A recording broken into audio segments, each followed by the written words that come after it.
Hello दोस्तों, online teaching class में पुनः एक बार आपका स्वागत है। हम कालिदास द्वारा रचित अभिज्ञान शाकुंतलम नाटक के प्रथम अंक का अध्ययन कर रहे हैं।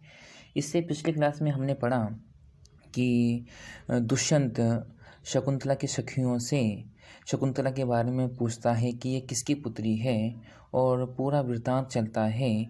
और इसी वृत्तांत के अंतर्गत उसकी सखियाँ बोलती है कि ये मेनका और विश्वामित्र की पुत्री है। इसी कड़ी में राजा और भी कुछ जानना चाहता है, जिसका अध्ययन हम आज करेंगे।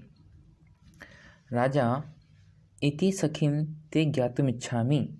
राजा कहता है कि तुम्हारी सखी के विषय में मैं और कुछ जानना चाहता हूँ। वैखानसं किमनया व्रतमाप्रदानात् व्यापाररोधी मदनस्य निषेवितव्यम् अत्यन्तमेव सदृक्षक्षणवल्लमाभिः राहो निवत्स्यति समं हरिणांगनाभिः। अर्थात क्या यह कामदेव के व्यापारों को रोकने वाले ब्रह्मचर्य व्रत का किसी पुरुष को विवाह में दिया जाने तक ही सेवन करेगी, या किसी तपस्वी के साथ विवाह होने के कारण समान नेत्रों के कारण प्रिय हरिणियों के साथ ही जीवन पर्यंत रहेगी। कहने का तात्पर्य यह है कि राजा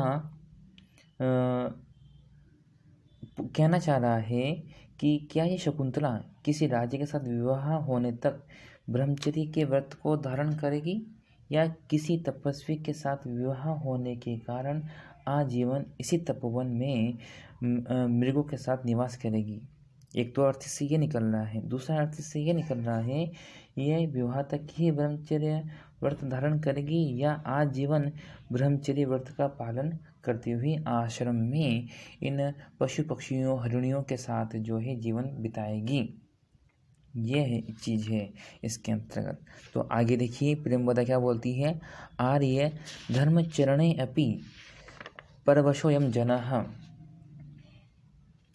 आर्य यह व्यक्ति, ये शकुंतला धर्माचरण में भी पराधीन है, फिर भी पिता काश्यप को इसको योग्य वर देने का विचार है। राजा बोलता है, मन ही मन न दुरवापीयम खलु प्रार्थना।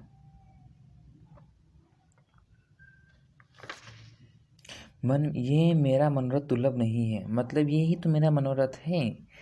फिर एक श्लोक आता है, भव हृदयं साभिलाषं संप्रति संदेह निर्णयो जातः आशंकसे यदग्निं तदिदं स्पर्श समम रत्नम। अर्थात, हे हृदय, अभिलाषा से युक्त हो जाओ, अब तो संदेह का निर्णय हो गया है। तुम जिसको अग्नि समझ रहे थे वह यह स्पर्श के योग्य रत्न है। राजा सोचता है मन ही मन, अरे मेरा जो संदेह था कि इसका विवाह होगा कि नहीं, वो अब संदेह दूर हो गया है। मेरी अभिलाषा पूर्ण हो सकती है, और जिसको मैं अग्नि समझ रहा था वह तो एक रत्न है जिसको स्पर्श किया जा सकता है। शकुंतला बोलती है, सरोषम एवं अनुसूये गमिष्यामि अहम। क्रोधित सी होकर अनुसूये में चली जाऊंगी। अनुसूया, किम निमित्तम, किस लिए? शकुंतला बोलती है, इमाम संबंध प्रलापिनी प्रियम वदा मार्ययै गौतमी निवेदयिष्यामि। के अनुचित बकवास करने वाली इस प्रियंवदा को आर्य गौतमी से कहूँगी। अर्थात आर्य गौतमी से जाकर प्रियंवदा की शिकायत करूँगी। तो दोस्तों, अभी तक हमने जितना भी पढ़ा है इसके अंतर्गत कुछ व्याकरणात्मक टिप्पणी युक्त शब्द भी आए हैं, जिसका अध्ययन करना अत्यंत आवश्यक है। देखिए आप श्लोक के अंतर्गत आप देखिए, जो पहला श्लोक अपन ने पढ़ा था, इस श्लोक के अंतर्गत इसमें वसंत तिलका छंद है, जिसका लक्षण है उक्ता वसंत तिलका तबझा जगौ गह। इसी के साथ यहाँ आप आगे देखिए,